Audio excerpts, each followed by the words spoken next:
Peace, infinite waters, diving deep once again. The ego. How to deal with the ego. Is the ego good or bad? Should I embrace it or should I get rid of it? Many of us, we know someone with a massive ego. And this normally implies they are full of themselves, boastful, arrogant, cocky.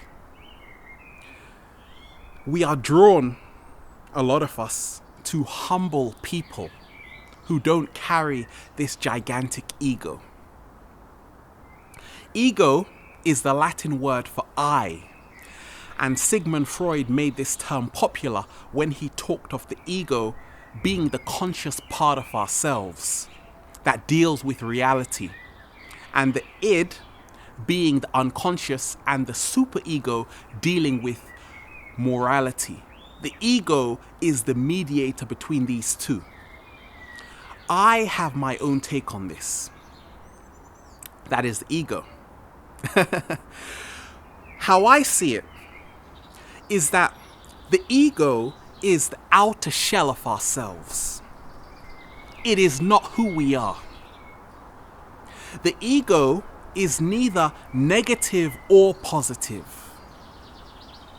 The ego only becomes a problem when we identify with it. It is only one tiny part of who we are. We are multidimensional beings having a human experience. The ego is the persona. It is the mask many of us carry around. It is that protective layer. It is sunglasses. The more we become in tune with our heart space, the more we remove the ego from the driving seat. Because the ego is an expression of ourselves. But it is not 100% who we are. There is no ego without comparison. I am the greatest. I am the best. Nobody is better than me. There is no ego without comparison. The ego, for many of us, is created through fear. The only way to starve the ego is to let go of society's expectations. It is to, in essence, stop comparing ourselves to other people. That is how to deal with the ego. Because the ego always wants to compete. Because, in essence, the ego is all about survival. And that is why the ego is linked to the mind, not the heart. The heart does not live in the ego because the heart does not need to survive. The heart is not in fear. Fear is false evidence appearing real. The ego deals with external stimuli all the time. What do people think of me? Should I do this? Shouldn't I do this? The heart is in knowing. To deal with the ego, we have to remind ourselves, we have to let go of control. The ego is all about controlling the situation. The ego never wants to be wrong, it always wants to be right. Because the ego is afraid. And that is the key thing here.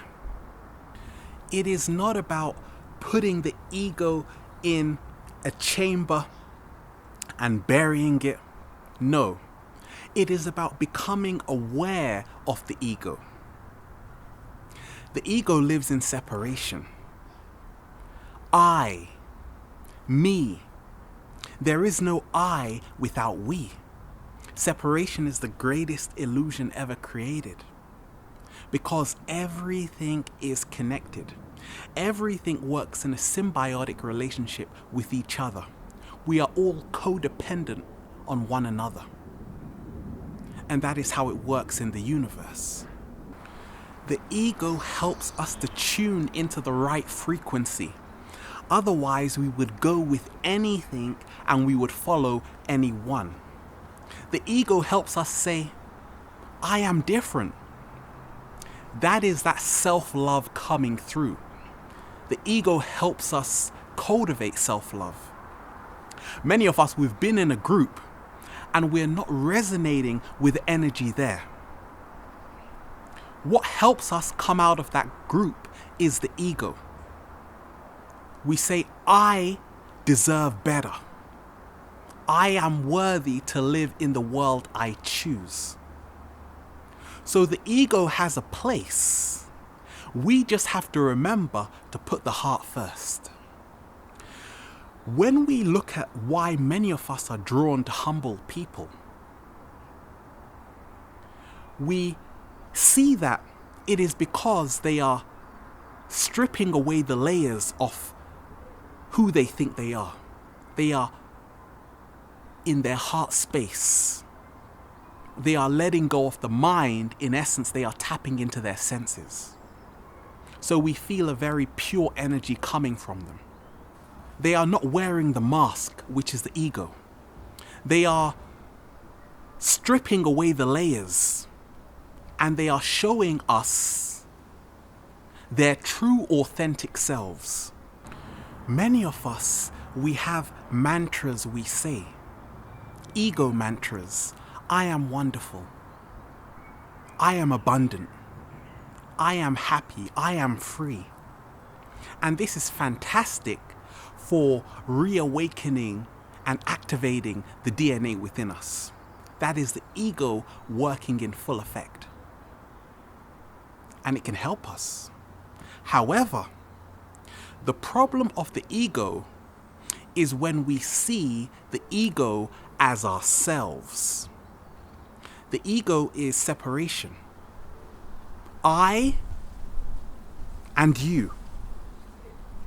There is always hierarchy within the ego, and that's why people who have a massive ego, they feel superior to other people. Maybe they don't. Maybe it is only how we are interpreting it. Everything is based on perception. There are no good or bad people. There is only resonance. We have to use the ego, not become used by the ego.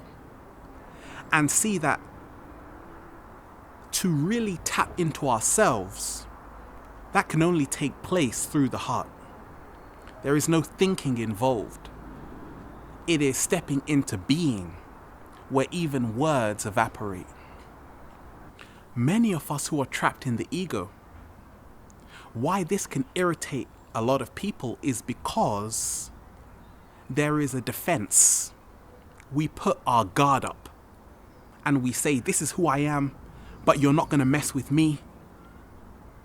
We are not surrendering. So to deal with the ego, we have to learn to surrender and to be who we are, not be who we think we should be. The ego is not the real you. We are role playing when we go to work, when we talk to our parents, our friends.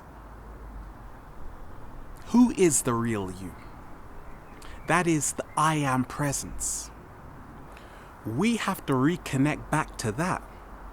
Not this temporary part of ourselves, which is the ego, in essence, the thought form. Many times, the ego seeks for attention outside of itself. So in dealing with the ego, we have to question our motives for why we do certain things. Are we doing them because we want to? Or are we doing them to gain other people's approval? We have to know ourselves. It's not about judging other people to say they have a massive ego. Maybe they don't see it that way themselves. The perception we have of ourselves is greater than the perception other people have of us. Only we can know if we are staying true to ourselves. A wonderful way I see the ego is that the ego allows us to be unique. If it wasn't for the ego, many of us would still be following the crowd, because the ego gives us this sense of self, of being an individual. And yes, everything is connected. However, we all are unique. The ego helps us love ourselves. When many of us see someone with a massive ego, they are mirroring back something to ourselves. So we have to ask ourselves, this person with this massive sense of self-love, what is this saying about me? Why am I in fear of someone else's ego? Because once we are comfortable within our own skin, nobody can be a threat to us. So for me, dealing with the ego is all about realizing we are not our ego. The ego is the thought. However, the I am presence does not change. But from one day to the next, we are always changing. So once we realize that the ego is the accumulation of all of these thoughts we have picked up from society, friends, and family, even our own definitions we give ourselves. But this is not who we are. So, in a nutshell, the ego is neither good or bad, but it becomes a problem when we identify it as being 100% a reflection of who we are. We're out here. It's breezy, but the sun will be out later. Infinite waters. Diving deep once again. Stay well, stay healthy. Peace.